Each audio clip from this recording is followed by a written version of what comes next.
despolarización. Esta despolarización es ayudada por unas fibras conocidas como fibras internodales o de Thorell, Bachmann y Weichenbach, que se encargan de distribuir la electricidad a través de las paredes auriculares.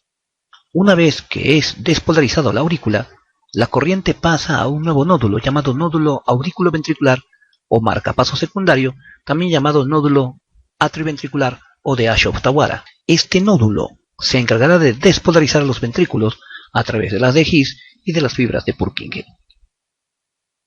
En el gráfico se observa el nódulo sinusal, ubicado justo donde desemboca la vena cava superior, en el origen de la cresta terminal. Las fibras de Thorell, Bachmann y Weichenbach atravesando las paredes de las aurículas. Luego la corriente pasa al nódulo atrioventricular o aurículo-ventricular de Ashok-Tawara, ubicado en el triángulo de Koch. Este nódulo despolarizará los ventrículos a través del haz de His y las fibras de Purkinje. El haz de His presenta dos ramas, que son la rama derecha y la rama izquierda. Sin embargo, la rama derecha pasa por un puente, que es el músculo papilar secundario, llamado fascículo arqueado, mientras que la rama izquierda pasa directamente por el tabique interventricular. Luego ambas se distribuyen en las paredes de los ventrículos, formando las fibras de Purkinje.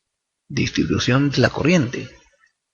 Como se observa, el nódulo sinusal se encuentra en la desembocadura de la vena cava superior, justo en la cresta terminal. El nódulo atrioventricular en el triángulo de Koch, ubicado en la parte inferior del tabique interauricular.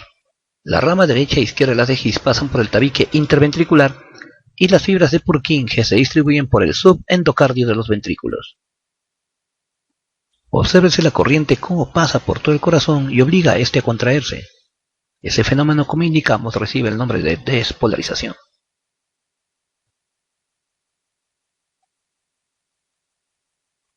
Pequeño error de gráfico. Se observa la rama derecha e izquierda de las de His pasando por el tabique interventricular, cuando realmente la rama derecha de las de His debe pasar por el fascículo arqueado, que no se observa en el gráfico.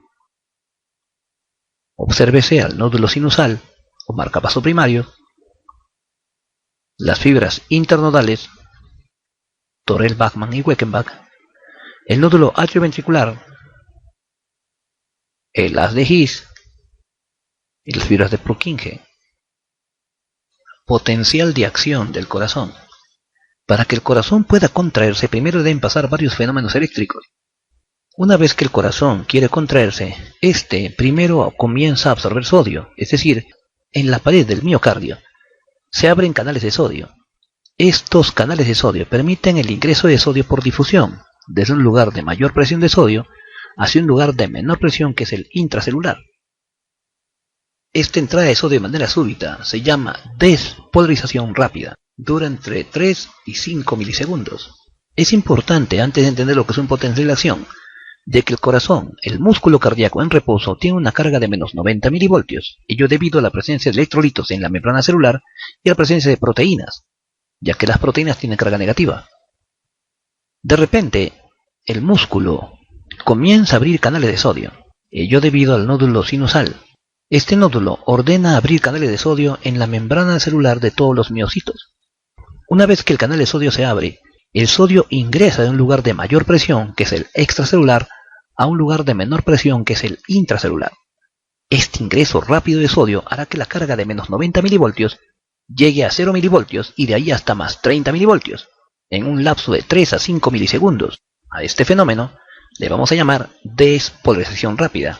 En la despolarización, la carga negativa del músculo, menos 90 milivoltios, pasa a ser carga positiva de más 30 milivoltios, solo por la entrada de sodio, hasta el momento de igualar presiones. El sodio ingresa al corazón con el fin de hacer de que éste comience a contraerse.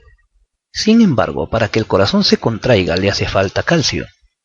Así que el mismo sodio hace obligar a la apertura de canales de calcio en la membrana del miocito.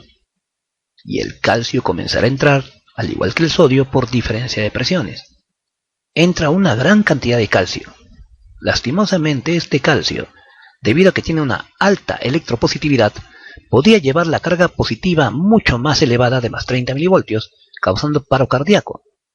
Para evitar esto, es que comienza a abrirse canales de potasio y eso obligará a que el potasio termine saliendo del corazón por diferencia de presiones de un lugar de mayor presión a un lugar de menor presión, neutralizando la actividad eléctrica del calcio.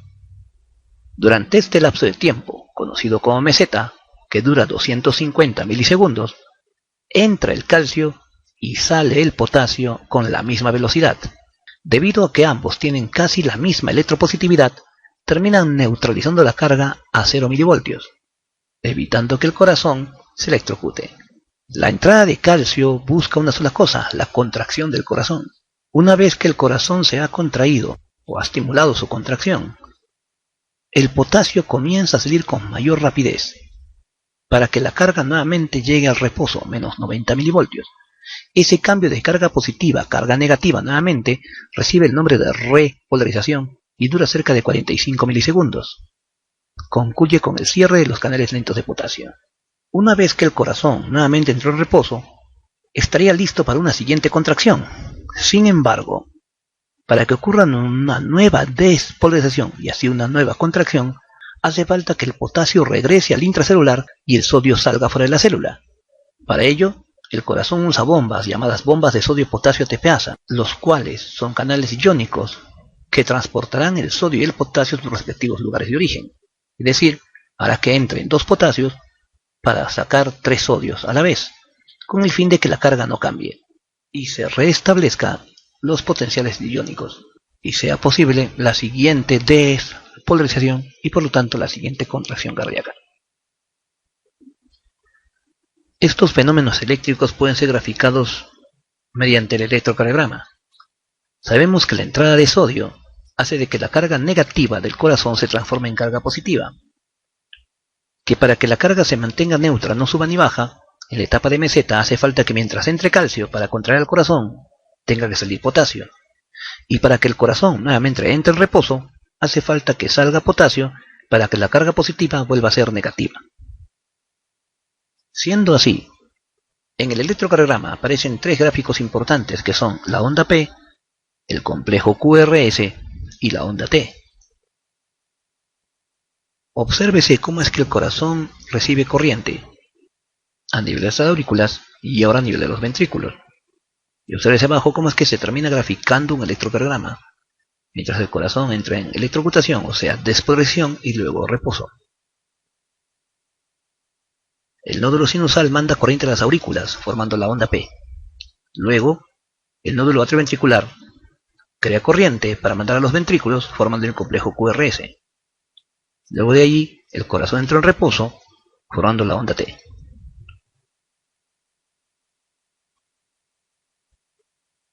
Siendo así, la onda P representa la despolarización de las aurículas. El complejo QRS representa la despolarización de los ventrículos y la onda T representa la repolarización de los ventrículos. Para poder entender este ritmo un poco extraño de la corriente eléctrica del corazón, es preciso prestar atención a la siguiente parte teórica. La corriente primero empieza a nivel del nódulo sinusal. Este nódulo sinusal comienza a abrir canales de sodio, haciendo que el corazón absorba sodio, mandando su carga de negativa a positiva. Para que las aurículas puedan contraerse, hace falta poco sodio debido a que las aurículas tienen pared muy delgada. Una vez que la corriente ha pasado a todas las paredes de las aurículas, esta misma corriente hecha de sodio termina pasando al nódulo atrioventricular. El nódulo atrioventricular tiene la misión de mandar este sodio a los ventrículos, para que estos puedan también despolarizarse, obligándolos a abrir canales de sodio. Sin embargo, el nódulo atrioventricular, para poder mandar suficiente sodio a los ventrículos para su contracción, necesita absorber mucho más sodio del que recibió a nivel del nódulo sinusal. Por lo tanto, en el nódulo atrioventricular o de Ashok-Tawara, la corriente se detiene momentáneamente para que el nódulo atrioventricular absorba más sodio. Una vez que los nódulos atrioventricular ha absorbido suficiente sodio, recién puede mandar la corriente hacia los ventrículos para que estos se despolaricen y luego se contraigan. Pulso. Definición de pulso. es aquel golpe perceptible en algunas partes del cuerpo, como el tórax o la muñeca, que se produce por el movimiento alternativo de contracción y dilatación del corazón y de las arterias.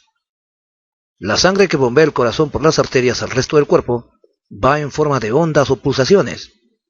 Estos pulsos, cada uno corresponde a un latido del corazón, se puede medir y así conocer el ritmo al que está funcionando nuestro corazón. Las pulsaciones se pueden tomar en cualquier arteria de nuestro cuerpo, ya que por todas ellas pasan estas ondas de presión y porque todas ellas también son elásticas. El ritmo del pulso es la medida de la frecuencia cardíaca. Tiene una forma, una amplitud, una frecuencia y una ritmicidad. Se considera bradicardia cuando las pulsaciones son menos de 60 por minuto. El pulso normal en un adulto sano va entre los 60 y 100 pulsaciones por minuto y se considera taquicardia cuando está por encima de 100 pulsaciones por minuto. Pulsaciones por minuto. Normalmente en el feto es de 120 a 180 latidos o pulsaciones por minuto. En el recién nacido de hasta 28 días es de 130 a 140 por minuto. En infantes menores de 1 año es de 110 a 130 latidos por minuto. En niños, de 90 a 110. En adolescentes, de 80 promedio. Adultos, 70 latidos por minuto. Y ancianos, de 60 latidos por minuto. En el gráfico se observa un electrocardiograma con una frecuencia cardíaca normal, latido normal de 70 por minuto, y en la parte baja, latido cardíaco en taquicardia, más de 100 latidos por minuto. Ciclo cardíaco. El ciclo cardíaco es la secuencia de eventos eléctricos, mecánicos, sonoros y de presión relacionados con el flujo de la contracción y la relajación de las 4 cavidades cardíacas. También es el cierre y la apertura de las válvulas y la producción de ruidos, entre ellas asociados. Este proceso transcurre en menos de 1 segundo en el ser humano normal. Latido cardíaco. El corazón se sabe que es miogénico. El latido cardíaco se inicia en un músculo y no en un nervio. El latido se inicia netamente en el nódulo sinusal, ubicado en la parte de desembocadura de la vena cava superior a nivel de la cresta terminal, esto en la aurícula derecha. Determina la frecuencia básica, por esto se le conoce como el nombre de marcapaso. El corazón humano se contrae en promedio unas 70 veces por minuto. El latido se compone de una sístole, es decir, contracción del corazón, y de una diástole, o llamada también relajación del corazón. Como indicamos, el ciclo cardíaco es un conjunto de fenómenos eléctricos, mecánicos y hemodinámicos que ocurren en el corazón durante una sístole y una diástole. Dura aproximadamente 0,8 segundos y presenta 4 fases. Antes de empezar, debemos entender que si el corazón se contrae, ese fenómeno se conoce como sístole y su intención es la de botar sangre. Pero cuando el corazón se relaja, el fenómeno se llama diástole y su intención es la de recibir sangre. Se observa en el gráfico los fenómenos de sístole y diástole en el corazón. En la parte superior se observa lo que es la diástole general. En el primer dibujo, fase de relajación isobolométrica. Para poder ubicarnos, VAB significa válvulas aurículo-ventriculares y BS válvulas sigmoideas. En la fase de relajación isovolumétrica, que dura 0,1 segundos, las válvulas aurículo-ventriculares se encuentran cerradas, al igual que las válvulas sigmoideas. En un primer instante, las aurículas reciben sangre de las venas, mientras que los ventrículos comienzan a relajarse sin recibir sangre. De ahí el nombre de relajación isovolumétrica. La razón por la cual los ventrículos aún no reciben sangre es porque las válvulas aurículo-ventriculares se encuentran cerradas. La razón por la cual las válvulas aurículo-ventriculares están cerradas es porque la presión del ventrículo aún es mayor que la presión de las aurículas. En el siguiente gráfico se observa que las válvulas aurículo-ventriculares permanecen cerradas y las aurículas siguen recibiendo cada vez más y más sangre. Llega un momento en que las aurículas tienen tanta sangre que termina aumentando su presión con respecto a la presión del ventrículo. Es en ese momento que la válvula aurículo-ventricular se abre y empieza la fase de llenado ventricular, 0,4 segundos. Durante la fase de llenado ventricular, las válvulas aurículo-ventriculares están abiertas y las válvulas sigmoideas cerradas. La razón: la presión de la aurícula ahora es mayor que la presión del ventrículo. La fase de llenado ventricular consta de un llenado rápido de ventrículos, un llenado lento y finalmente una contracción auricular a la cual llamaremos sístole auricular. Durante esta fase, el ventrículo recibe cerca de 70 centímetros cúbicos de sangre. Se podría decir en resumen que la diástole general consta de dos fases que son la fase de relajación isovolumétrica y la fase de llenado ventricular. Las diferencias se ven a nivel de las válvulas aurículo-ventriculares. Durante la fase de relajación isovolumétrica, las válvulas aurículo-ventriculares están cerradas debido a que la presión de la aurícula aún es menor que la presión del ventrículo, mientras que en la fase de llenado ventricular, la presión de la aurícula es mayor a la presión del ventrículo y es por esa razón que las válvulas aurículo-ventriculares están abiertas. Durante la contracción auricular o sístole auricular, la sangre cae violentamente hacia los ventrículos. Esta misma sangre termina rebotando y termina cerrando las válvulas aurículo-ventriculares, ocasionando el primer ruido cardíaco. El primer ruido cardíaco entonces ocurre por el cierre de válvulas aurículo-ventriculares y le pone fin a la diástole general. En este momento empieza la sístole ventricular. Los ventrículos se encuentran ahora llenos de sangre. Aproximadamente cada ventrículo termina teniendo cerca de 130 centímetros cúbicos de sangre. Este volumen lo llamaremos volumen telediastólico. Se observa en la imagen que la válvula aurículo-ventricular y las válvulas sigmoideas nuevamente están cerradas. A esta fase se le conoce como fase de contracción isovolumétrica y dura 0,1 segundos. Durante la fase de contracción isovolumétrica, en la sístole ventricular, los ventrículos se contraen pero no eliminan sangre a las arterias. Ello debido a que la válvula sigmoidea está cerrada. Si el ventrículo se contrae y la válvula sigmoidea está cerrada, eso significa que la presión del ventrículo aún es menor que la presión de las arterias. Si el ventrículo sigue contrayéndose, en algún momento la válvula sigmoidea va a abrirse. Si la válvula sigmoidea se abre, estamos ante la fase de eyección, 0,2 segundos. Si la válvula sigmoidea se abre, es porque la presión del ventrículo finalmente llega a ser mayor que la presión de la arteria. Este fenómeno de eyección termina eyectando hacia las arterias cerca de 70 centímetros cúbicos de sangre por latido. Como sabemos, las arterias van en dirección hacia arriba, hacia la base del corazón. Por lo tanto, la sangre que es eyectada hacia las arterias termina regresando y cerrando las válvulas sigmoideas. Cuando se cierran las válvulas sigmoideas, a ese fenómeno se le conoce como segundo ruido cardíaco. Por lo tanto, el segundo ruido cardíaco ocurre por el cierre de válvulas sigmoideas. Este fenómeno pone fin a la sístole ventricular y da origen nuevamente a la diástole general. Tomar en cuenta que cuando se eyectaron 70 centímetros cúbicos de sangre, los ventrículos, finalizada la sístole, se quedaron solamente con 60 centímetros cúbicos. Esos 60 centímetros cúbicos de sangre se conoce como volumen telesistólico. Nuevamente el corazón entra en fase de relajación isovolumétrica, donde las válvulas aurículo-ventriculares están cerradas. Luego, las válvulas aurículo-ventriculares se abren por diferencia de presiones y aparece la fase de llenado ventricular. La sangre cae a los ventrículos, recibiendo cerca de 70 centímetros cúbicos de sangre. Nuevamente la sangre rebota y cierra las válvulas aurículo-ventriculares, originando el primer ruido cardíaco. Recordar que aquí termina apareciendo cerca de 130 centímetros cúbicos de sangre a nivel de los ventrículos, volumen telediastólico. Luego el ventrículo se contrae con la válvula sigmoidea cerrada, fase de contracción isovolumétrica. Nuevamente el ventrículo termina eyectando sangre hacia las arterias en la fase de eyección. El volumen de eyección se calcula en 70 centímetros cúbicos de sangre. Gasto cardíaco. Definición: es el volumen de sangre que expulsa el ventrículo izquierdo hacia la arteria aorta durante un minuto. El gasto cardíaco matemáticamente es el volumen sistólico por la frecuencia cardíaca. En un varón adulto de talla promedio, el volumen sistólico es de unos 70 centímetros cúbicos por latido y la frecuencia cardíaca de unos 75 latidos por minuto promedio.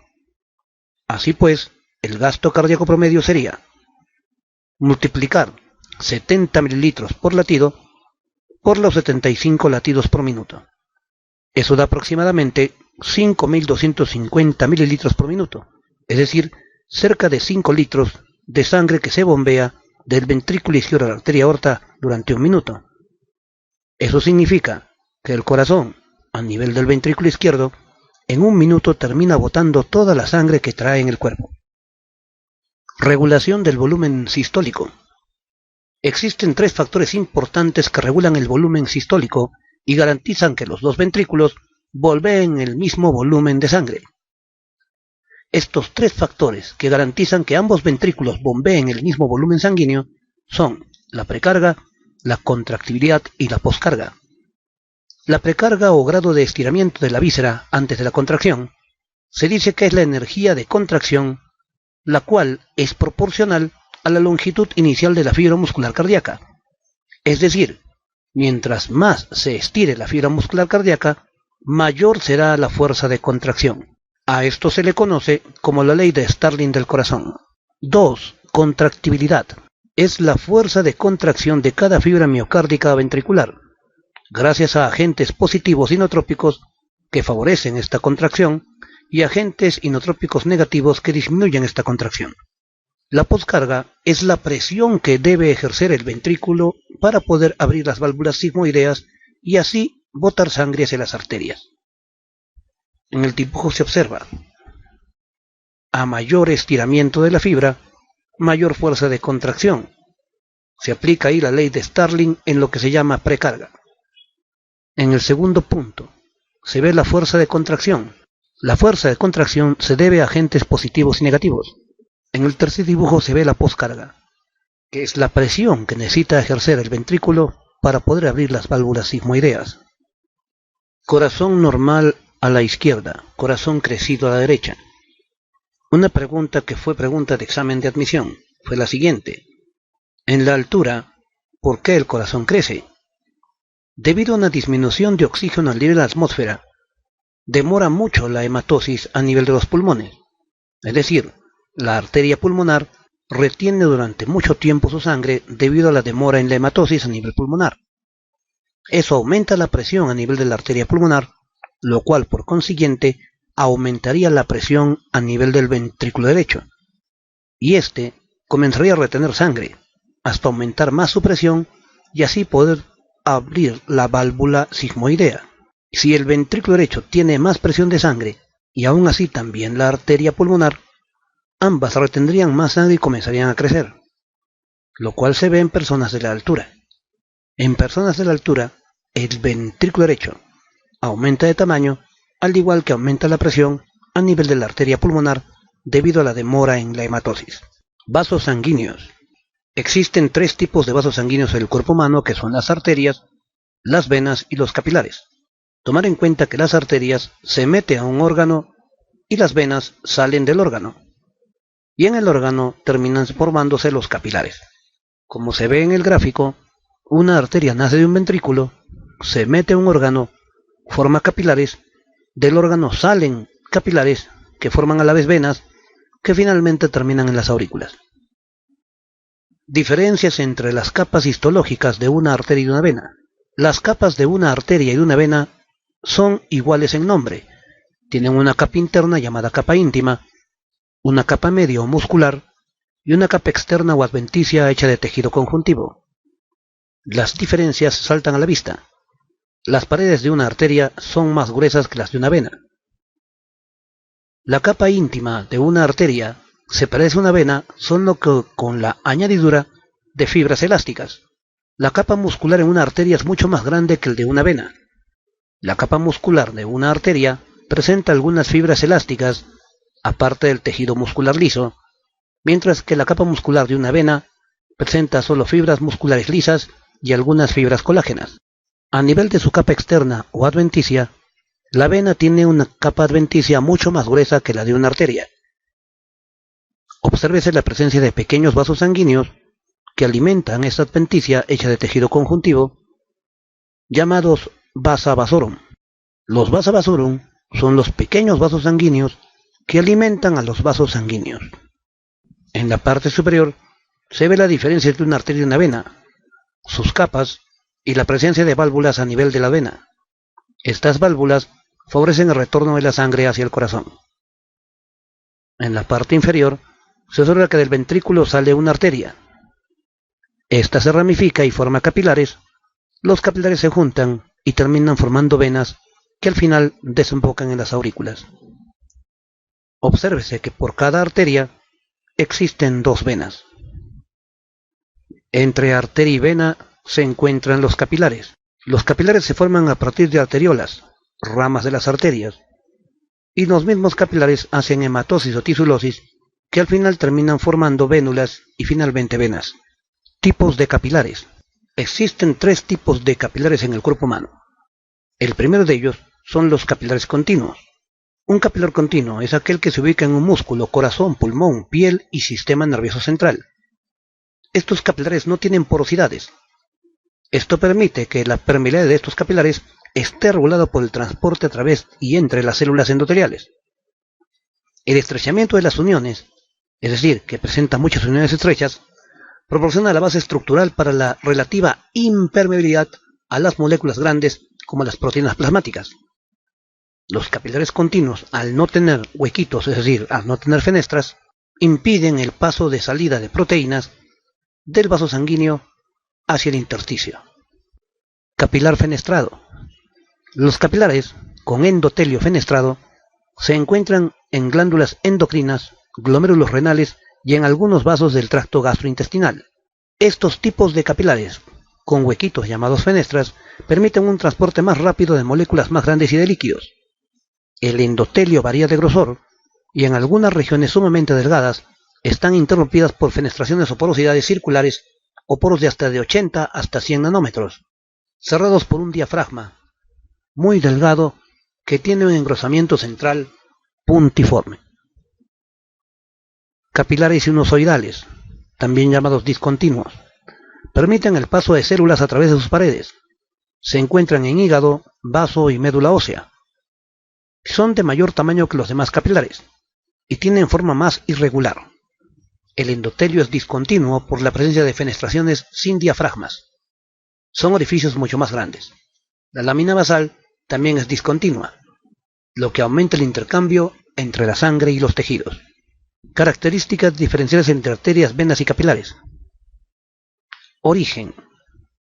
Las arterias nacen de los ventrículos y terminan en los capilares. Las venas nacen en capilares y terminan en las aurículas, mientras que los capilares nacen en arterias y terminan en venas. Recorrido. Una arteria tiene recorrido profundo, muy pegado al hueso, mientras que la vena tiene doble recorrido, superficial y profundo. Recordar que existen dos venas por cada arteria. El recorrido de los capilares siempre es variable. Tendencia. Las arterias tienden a ramificarse, es decir, son divergentes. En cambio las venas tienden a juntarse, por lo tanto son convergentes. En el caso de los capilares se mantienen igual. Aspecto. Las arterias tienen forma de un tubo liso, mientras que las venas son de tipo tubular pero nodoso, es decir, de aspecto abollado.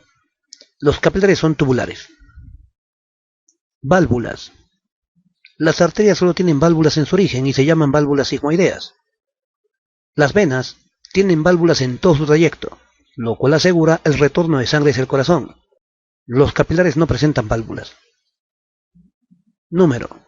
Las arterias son la mitad en el número de cuanto venas, ya que por cada arteria existen dos venas. Los capilares son múltiples. Calibre. Mientras las arterias se van ramificando, van disminuyendo su calibre, es decir, su diámetro. Las venas, mientras se van juntando, van aumentando su calibre y se van haciendo más grandes. Los capilares siempre mantienen su mismo calibre. Sangrado. Cuando una arteria se rompe, la sangre sale chisgueteando, es decir, a borbotones, con las constantes eyecciones. Las venas, cuando se cortan, la sangre sale a chorro continuo, mientras que los capilares, la sangre también sale a chorro continuo. Cuando las arterias y venas están sin sangre se comportan distinto. Cuando una arteria está sin sangre, mantiene su calibre, es decir, sigue redonda, mientras que las venas, cuando pierden sangre, se terminan aplanando. Los capilares mantienen su calibre. Pulso. Las arterias tienen pulso, es decir, la sangre choca con la pared de la arteria haciendo que se estire. La vena y el capilar no presenta pulso. Contenido de sangre. La arteria siempre lleva sangre oxigenada, es decir, sangre arterial, a excepción de la arteria pulmonar. La vena siempre llega a sangre desoxigenada, es decir, sangre venosa, a excepción de la vena pulmonar. Los capilares son los que hacen hematosis y tisulosis, por lo tanto, llevan ambas sangres. Paredes. Las arterias tienen pared muscular gruesa, mientras que las venas tienen una pared muscular delgada. Los capilares no presentan pared muscular. Tejido elástico. Como hemos indicado, las arterias tienen abundante tejido elástico, mientras que las venas tienen escaso tejido elástico, lo que más tienen son fibras colágenas. Los capilares no presentan ni tejido elástico ni fibras colágenas. Lumen o diámetro. Debido a que las arterias tienen paredes gruesas, el diámetro es pequeño. En cambio, las venas, el diámetro de la luz es grande, al igual que los capilares. Permeabilidad. La arteria y la vena no son permeables, a diferencia del capilar, que sí lo es debido a los orificios que presenta. Válvulas. Como indicamos, las arterias presentan válvulas sigmoideas en su origen, que son la válvula sigmoidea aórtica y pulmonar. En las venas hay válvulas en todo el trayecto. Los capilares no presentan válvulas. Transporte de sangre. Recordar que las arterias sacan sangre del corazón, las venas llevan sangre al corazón y los capilares unen arterias con venas. Presión. La presión de una arteria es bastante alta. Oscila con un máximo de 120 milímetros de mercurio a un mínimo de 30 milímetros de mercurio en las arteriolas. Las venas, su presión es baja, de 15 milímetros máximo hasta 2 milímetros de mercurio mínimo a nivel de las venas cavas. Los capilares presentan una reducida presión, no tan baja como las venas, pero que oscila entre los 30 y los 15 milímetros de mercurio. Movimiento. Las arterias mueven la sangre rápidamente. Sin embargo, las venas y los capilares mueven sangre lentamente. En la altura, recordar que debido a la falta de oxígeno, la hematosis demora y el tamaño del corazón se ve afectado, sobre todo a nivel del corazón derecho. Arterias. La principal arteria del cuerpo humano es la arteria aorta. Esta, como saben, sale del ventrículo izquierdo y luego asciende, formando la aorta ascendente, de la cual nacen las arterias coronarias. Luego forma el callado aórtico, de los cuales salen tres arterias. Uno, el tronco brachiocefálico, por el lado derecho. Otro, la arteria carótida primitiva izquierda. Y la otra, la arteria subclavia izquierda. Esta última se va hacia el miembro superior izquierdo. El tronco brachiocefálico termina ramificándose en arteria carótida primitiva derecha y arteria subclavia derecha que va al miembro superior derecho. Luego aparece la aorta descendente. Esta aorta descendente termina formando las arterias bronquiales, las cuales posteriormente veremos alimentan al pulmón. Luego, a nivel del abdomen, forman una arteria famosa llamada tronco celíaco, el cual a su vez alimenta al vaso a través de la arteria esplénica, aumenta el estómago a través de la arteria gástrica y también alimenta al hígado. Luego baja para formar las arterias mesentéricas, superior e inferior, que alimentan al intestino delgado e intestino grueso. Finalmente las arterias renales y al final las arterias ilíacas primitivas, que es donde termina la arteria aorta. Las arterias ilíacas primitivas alimentarán al miembro inferior. Se observa en la imagen a la aorta ascendente, a las arterias coronarias, al tronco brachiocefálico, la arteria carótida izquierda y la subclavia izquierda, a nivel del callado. En la aorta descendente se ve el tronco celíaco, a la arteria mesentérica superior e inferior, a las renales y gonadales. Finalmente, la arteria aorta termina ramificándose en arterias ilíacas, donde termina, y también una arteria llamada arteria sacra. En el gráfico de la derecha se observa la terminación de algunas de las ramas de la arteria aorta. A nivel del callado aórtico se forman las arterias del tronco brachiocefálico, la carótida izquierda y la subclavia izquierda. A nivel de las arterias subclavias emergen arterias vertebrales. Estas arterias vertebrales forman un tronco a nivel del cerebro llamado tronco basilar, el cual pasa por delante de la protuberancia anular o puente de Barolio. De esta, junto con las arterias ilíacas internas, termina formándose un polígono a nivel de la base del cerebro, conocido con el nombre de polígono de Willis, del cual emergen arterias que alimentan al cerebro y al cerebelo. Venas. Existen dos venas famosas que recogen sangre de todo el cuerpo. Son la vena cava superior y la vena cava inferior. La vena cava superior recoge sangre de la cabeza a través de las venas yugulares y de los miembros superiores a través de las venas subclavias. Las venas yugulares y las venas subclavias se unen para formar un tronco llamado tronco brachiocefálico venoso. Los dos troncos brachiocefálicos venosos se juntan para formar la vena cava superior, que termina en la aurícula derecha. En el caso de la vena cava inferior, esta nace de las venas ilíacas, que vienen a su vez de los miembros inferiores. De ahí asciende a través de las venas mesentéricas, venas renales, venas suprahepáticas y al final desemboca también en la aurícula derecha. En el gráfico se observan a las principales venas del cuerpo. Las venas pulmonares son las responsables de tomar sangre rica en oxígeno desde los pulmones y llevarlos hacia la aurícula izquierda. El seno venoso coronario recoge sangre venosa de las paredes del corazón y allí se encuentra la válvula de Tevesio. Recordar que desemboca a nivel de la aurícula derecha. Las venas cavas, recordar que ambas venas cavas con sangre desoxigenada también terminan en la aurícula derecha. Vena safena. Es una de las principales venas del sistema venoso. Las venas safenas son responsables del transporte de sangre venosa de abajo hacia arriba a nivel del miembro inferior. Las venas safenas a nivel de medicina son también importantes, ya que ellas pueden terminar formando bypasses en las arterias coronarias que estén obstruidas, para así favorecer la llegada de sangre a las paredes del corazón. Presión arterial. Consiste en la fuerza ejercida por la sangre contra las paredes de los vasos sanguíneos. La presión dice que es directamente proporcional a la fuerza de contracción del corazón, al volumen de sangre y a la resistencia periférica dada por la arteria. En el hombre, los valores de promedio de presión son dos: presión sistólica y presión diastólica. Cuando la válvula sigmoidea se abre, la sangre sale en forma diagonal por la eyección, chocando con la pared de la arteria causando el pulso. La presión de choque se ha calculado como presión sistólica y de 120 milímetros de mercurio. Cuando la sangre regresa por efecto de la gravedad y termina cerrando las válvulas sigmoideas, esa presión a nivel arterial se conoce como presión diastólica y equivale a 80 milímetros de mercurio. Por lo tanto, la presión a nivel arterial es sistólica sobre diastólica, 120 sobre 80 milímetros de mercurio. Presiones a nivel de algunos vasos sanguíneos. En la arteria aorta, la presión máxima es de 120 y la mínima 80, es decir, sistólica con diastólica. En otras arterias, la presión sistólica es de 80 y la diastólica de 50. En las arteriolas de 50 y 30. En capilares, la presión sistólica llega a 30 y la diastólica a 15. En las vénulas, la máxima presión es de 15 y la mínima de 10. En otras venas de 10 a 5 milímetros de mercurio. A nivel de las venas cavas, las más cercanas al corazón, es de 5 a 2 milímetros de mercurio. Y en la aurícula derecha, finalmente, la presión es 0. El flujo sanguíneo es unidireccional, es decir, que va desde la zona de más alta presión a la zona de más baja presión. La arteria aorta es la que soporta la mayor presión, de allí que sus paredes son mucho más gruesas. La frecuencia del pulso es normalmente la misma que la del corazón. En reposo es habitual que sea de unos 70 a 80 latidos por minuto, promedio 75. La taquicardia es la frecuencia cardíaca o del pulso rápida en condiciones de reposo mayor a 100 latidos por minuto. Por otra parte, la bradicardia es la frecuencia cardíaca lenta, debido a un pulso de reposo menor a 60 latidos por minuto.